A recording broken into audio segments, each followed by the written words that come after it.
because if it happens here in Texas, they're going to do it in every red state across the country. They're going to rig the 2026 midterms. I'm from Brooklyn, New York. We have a diaspora that can absorb a significant number of these migrants. And when I hear colleagues talk about, the doors of the inn being closed, no room in the inn, I'm saying, I need more people in my district, but just for redistricting purposes. I need more people in my district, but just for redistricting purposes. So the news for Hakeem Jeffries and House Democrats going into the 2026 midterms just continues to get worse. And I'd like to remind everyone that for them, this is supposed to be something relatively easy. After all, generally speaking, when you look at the historical trend here, 2026 is an election, at least on the House level, that Democrats are supposed to win. After all, let's remember they are the non-incumbent party, and the trend you almost always see on midterm years is that the opposition of the president, right, the people who don't support the current party in power, get really riled up. They vote out in higher turnout numbers, and hence you see a wave in the opposite direction. And it would frankly be a massive historical anomaly for Democrats not to win the House in 2026. After all, Donald Trump himself is a guy who massively riles up left-wingers. There's plenty of motivation to vote because, according to them, right, he's being even more extreme this time. He's destroying the country. He's taking away Medicaid. He's deporting illegal aliens, all of this stuff. So if you were one of them, right now you ought to be expecting a 2018 or 2006 style blue wave. But instead, the opposite is happening. Not only are we not seeing any evidence that at the very best it might be a blue trickle, but there are open questions right now of whether Democrats can even win the House at all. That is, of course, keeping in mind the fact that the Republican majority is incredibly slim and vulnerable. Right now, it stands at only 5 seats. But when you look at the current odds of winning the House in the betting markets, for instance, we have here from Kalshi, since April 11th, the odds have gone down 16% for Democrats and increased 16% for Republicans, according to Qantas Insights, looking at their 2026 House forecast. Guys, right now, they're only predicting about a D+3 to 5 seat pickup, right? They're noting here that without GOP redistricting, they would forecast that Democrats might flip 9 to 13 GOP seats, which would still not give Democrats a very massive majority at all. But even factoring in redistricting, which will likely give the GOP back 4 to 6 seats, this is a story we've been covering a lot, that is resulting in a net Democrat gain, most likely of +3 to +9. Even with a decrease here, the GOP chances of maintaining House control are 40%. Democrats only have a 60% chance of winning the House. Slight favorites, kind of a toss-up where essentially anything could happen. And I just want to point out, for Democrats saying, oh, we're going to win the House, see, everything will be fine. No, that's not a flex, right? If you barely can take back, even by the skin of your teeth, and there's open questions of whether you'll lose, that indicates that indeed your party's 19% approval rating is having massive problems. And let's also not forget that Republicans are the low propensity voter party, which means off your election, midterm election, you guys have all the advantages here, and you're asking open questions of, can you even win? That is utterly pathetic. So with all of that in mind, guys, in today's video, I want to explain to you why exactly this is the case on a few different levels. Why are Democrats struggling so much and having open questions of whether they'll even win? Because let's remind everyone that if Democrats pick up a net +3 gain, the GOP majority is 5. They still would not win the House, okay? Even +9, that means they only have a 4-person majority, extremely slim, extremely small. That would basically be a reverse 2022. Well, we'll tell you all of those reasons, because a lot of it has to do with the absolutely abysmal fundraising numbers. Democrats right now are actually facing an emergency financial crisis, as we've covered before. DNC Chair Ken Martin is speculating as to whether he will have to take out an emergency loan. And of course, the David Hogg situation where he tore apart the party internally is not helping on that front. But this also is largely coming due to the current redistricting efforts that we covered out of Texas. And apparently, as we speak, Republican state legislatures in other states are also debating doing this, which of course would be a massive game changer in 2026. And by the way, make the map a lot more fair considering that the census was completely screwed up. And as we've covered before, Democrat states are heavily gerrymandered anyway. So here is us now leveling the playing field, and you love to see that. So we'll get into it. First though, folks, as usual, do us a favor. If you enjoy our content, make sure you hit that like button down below and subscribe to the channel if you are new. Subscribing is not only the best way to support our work, but it also ensures that you can stay up to date with all of the latest news and coverage. And with that said, so let us first of all start here. This is largely part of the reason why the betting odds are rising for Republicans, dropping for Democrats. It has to do a lot with fundraising. Now, as usual, as we said back in 2024, fundraising is not everything. However, it is also worth noting that in a midterm year, fundraising matters more because you're talking about more low name recognition candidates, right? You know, random people for Congress, governors, senators, not the same as a big national election with a presidential ticket there. And looking here at the June fundraising numbers, according to the FEC, what if I told you that Republicans are out fundraising Democrats? Republicans raised 18.1 million, Democrats raised 12.7 million. Now, two things to note there. First and foremost, again, Democrats are the opposition party. So where is all the outrage? Where are all the people? Oh, we need to do something about this to stop this. The opposition is oddly quiet on that front. But secondly, it's also worth noting that just historically speaking, Democrats have always out fundraised Republicans. You know, this is a thing going back to the Trump presidency, the Biden presidency. The Democrats always had more cash on hand. But very interestingly, ever since ActBlue, the very shady Democrat fundraising platform that basically set itself up to allow for fraud and stolen credit cards, all that stuff, ever since it is now being investigated by both the House Judiciary Committee and the Department of Justice, suddenly the Democrat fundraising is almost non-existent. Isn't it so interesting how that works, right? And by the way, I'm not saying that's the only reason. I think the 19% approval rating has something to do with that. I think a lot of the donors, maybe you see them, almost big business is trying to like flip sides to get water with Trump now. People see the writing on the wall. I mean, I think there's many factors, but it's still worth noting, isn't it funny how that works? Now, when you look at the total cash on hand, so this has to do not just with fundraising, but you know, how the money's being spent, how it's being saved, what the expenses are. According to Politico, they've just reported here this week, the RNC is currently sitting on $81.81 million on hand. The DNC guys, just $15 million. Here are the details from Politico saying the money angle, quote, "We learned this week that the Republican National Committee is sitting on vastly more cash than its Democratic counterpart. The RNC has nearly $81 million in cash, the DNC just $15 million. And while the Q2 sums raised by the National Republican Committee and Democrat Committee are roughly similar there too,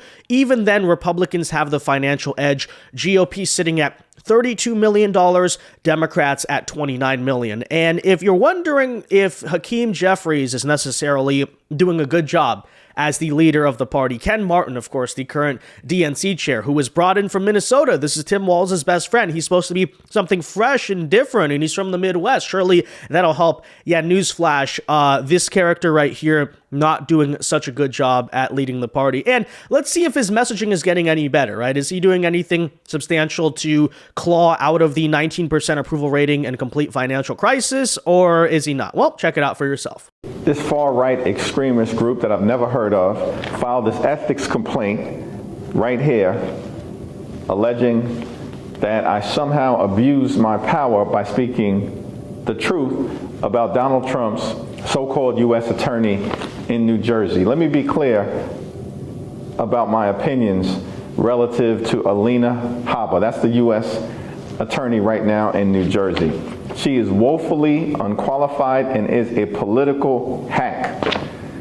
Alina Habba, you are a complete and total disgrace. I don't give a damn about this so-called ethics complaint. It means nothing to me. It is frivolous.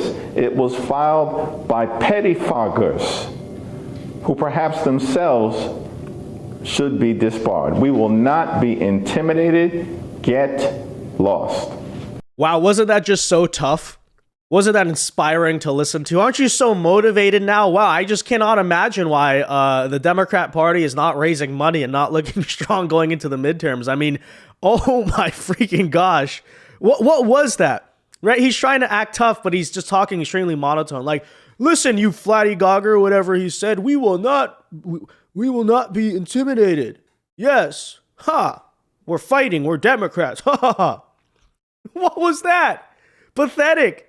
Who posted this? Who thought this was a good idea? I have no idea. But again, this is hence why you're looking at the current fundraising numbers that they are. Now, with all of that in mind, so we look at one hand, that's the fundraising issue. Again, Hakeem Jeffries, not inspiring confidence. Chuck Schumer, not doing much better, hence why we have the current crisis in Democrat internal support as we are. But of course, the story is only getting worse for them because earlier this week, we covered the story of Texas congressional redistricting. And basically, this is an effort right now by the Texas state legislature and Governor Abbott at the direction of the Department of Justice to redraw many of their House congressional maps to, in some ways, yes, be more favorable to Republicans, but ultimately that is happening because essentially based on the abuse of the majority-minority district principle, you have a House situation in Texas that is massively, for basically no reason, favorable to Democrats, and as a result of redistricting to have things that will actually make more sense, as we'll show you in a second. We did talk about in the last video, but I'll kind of recap that for a minute here. It's also worth noting that apparently in the wake of that, other Republican states are considering doing the same thing because it turns out when you actually break down some of these districts, especially on the majority-minority basis, the real situation is that the Democrats have this massive advantage in America in the House races thanks to gerrymandering. I mean, you wonder, for instance, how it is the case that, Trump sweeps the Electoral College, wins the popular vote, pretty good margin in the Senate. But how is it the case that in 2024 we barely won the House, and even back to 2022? Look, I'm not here to make excuses because I think in some ways, the Republican Party itself has its own issues, but there is actually, guys, a significant part of that is due to this very issue. The congressional districts, even in our own states, even in red states, are not drawn in our favor, and we'll explain more about that here, but I think it is also worth noting that other Republican states are now coming to the table and considering even redrawing their own congressional maps. According to Punchbowl News, we are seeing similar considerations out of the Missouri Republican Party, so they're considering redrawing their map in mid-decade redistricting. Florida Republicans, which already Florida is pretty good on the House basis, but they could potentially even gain 3 to 4 seats by redrawing their congressional map as well. We even see out of Maryland, this is very interesting because of, civil rights disputes, Larry Hogan, all that stuff. Maryland is a massively Democrat gerrymandered state. There's currently legal challenges right now in the reverse to undemocrat gerrymander. And as a result of that, you could even see Maryland pick up Democrat seats and lose Republican seats. As I said, again, despite all of this moral pandering and virtue signaling over gerrymandering, it's racist, that's how Republicans win. No. Democrats actually gerrymander significantly worse than Republicans. Now, with all of that in mind, according to this report from Punchbowl, if all the Republican states who are currently considering it, again, earlier this week, we covered Texas and Ohio, but now apparently Florida, Missouri, and even New Hampshire potentially are all here Republican states that you could see potentially do mid-decade redistricting.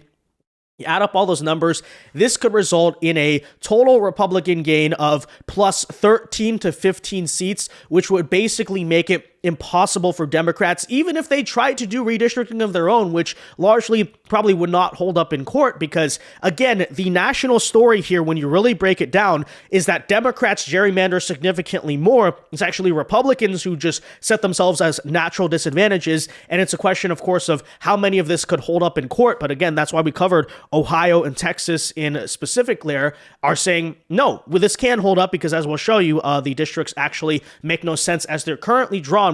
But again, this is the situation that you could potentially see. Now, with all of that in mind, right, so we're even looking at another Texas redistricting proposal that could even result in a +7 majority. By the way, I think the realistic thing is you probably will not see all of these redistricting efforts, but even if just Texas and Ohio do it alone, that is already a massive leveling of the playing field, making the 2024 election the 2026 election, I should say, significantly more fair. And as I brought up before, okay, and I'm going to say it again, Despite all of the virtue signaling over gerrymandering, Democrats do this already massively. You don't believe me? I mean, look, for instance, this is, as we'll bring up again, the congressional map of the state of Illinois. And I want to ask you right now, what do you notice?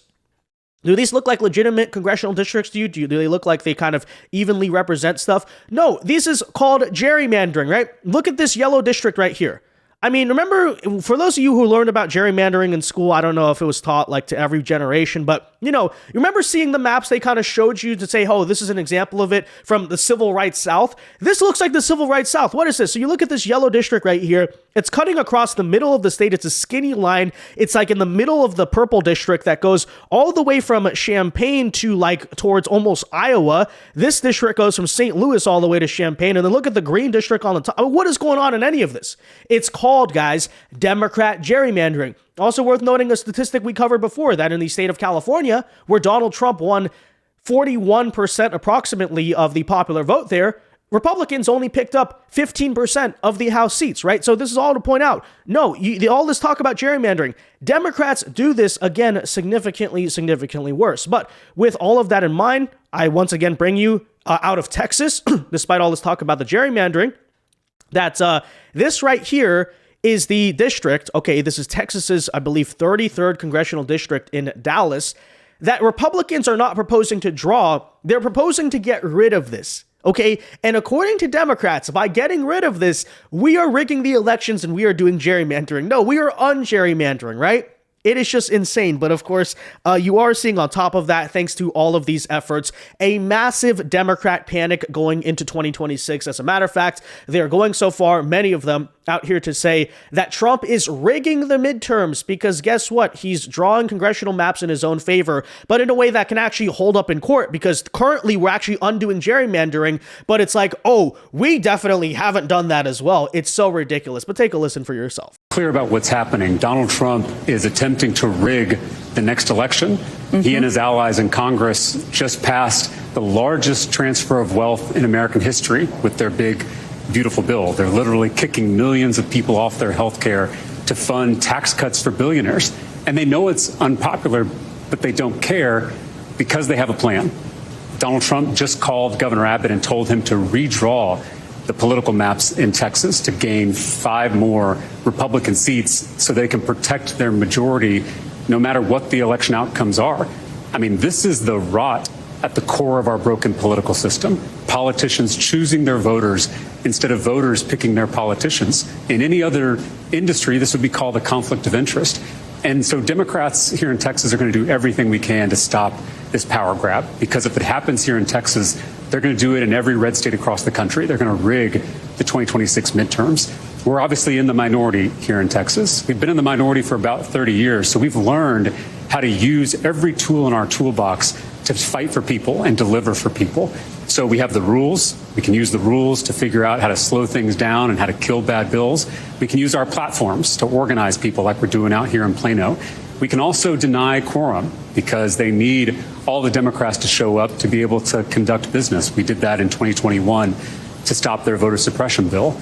And so these tactics are all things that we can use and employ to try to prevent this power grab from actually happening. And so I'm going to be talking to my colleagues here at the state capitol and figuring out what tools we can use to fight for people and protect this democracy. It's just so ridiculous. They're rigging the midterms, guys. They're rigging the midterms because they're doing something that, newsflash, Democrats do equally. Again, as I said, actually more than Republicans, which is newsflash. If you control a state, you're going to likely try to draw congressional maps in your own favor, okay? Newsflash, welcome to politics. Again, both parties do this. As a matter of fact, Democrats do it significantly worse. Look at the state of Illinois, right? So they're saying, oh, other red states could do this too. Oh, you mean they could actually use their political power in their own benefit, which Democrats do, and not work against themselves? Again, showing you here, this is the congressional district they are trying to get rid of. The Republicans are trying to get rid of this. And according to Democrats, that's rigging the election. Because this doesn't look like a rigged congressional seat, right? This doesn't look like complete gerrymandering.